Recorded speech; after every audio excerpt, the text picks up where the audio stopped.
Hello বন্ধুরা, তোমরা কেমন আছো? আমি ভালো আছি। আজকের আমাদের কবিগুরু রবীন্দ্রনাথ ঠাকুরের জন্মদিন উপলক্ষে আমাদের স্কুলে একটি ছোট্ট প্রোগ্রাম আয়োজন করা হয়েছে। আমি একজন স্পেশাল এডুকেটর এবং তার সাথে সাথে আমি একজন ডান্স টিচারও। এখানে দেখুন আমাদের যে বাচ্চারা রয়েছে পাখি সেজেছে, এরা হিয়ারিং ইম্পেয়ারমেন্ট, এরা শুনতে পায় না।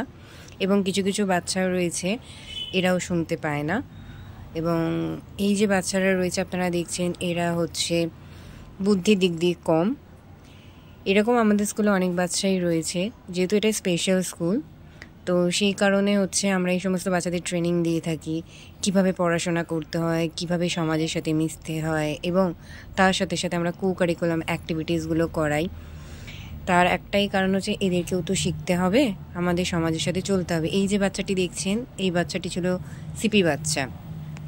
তো আমাদের এই দায়িত্বটা তো রয়েই যায় সমাজের প্রতি, যে এই বাচ্চাদেরকে নিয়েও আমাদের চলতে হবে। তাই আমি আমার দায়িত্ব থেকে বেরোই না, এবং আজকের আশা করি সুন্দরভাবে এই প্রোগ্রামটা করাতে পারবো আমাদের এই স্টুডেন্টদেরকে নিয়ে। এরা আমার কাছে বাচ্চা, আমার সন্তানের মতো। দেখুন কতটা খুশি ওরা। এটাই তো চাই, এরাও মিশুক আমাদের সমাজের সাথে, এটাই চাই। আর এখন যা সময় চলছে, তাই এটাই বলবো, সবাই ভালো থাকবেন, সুস্থ থাকবেন।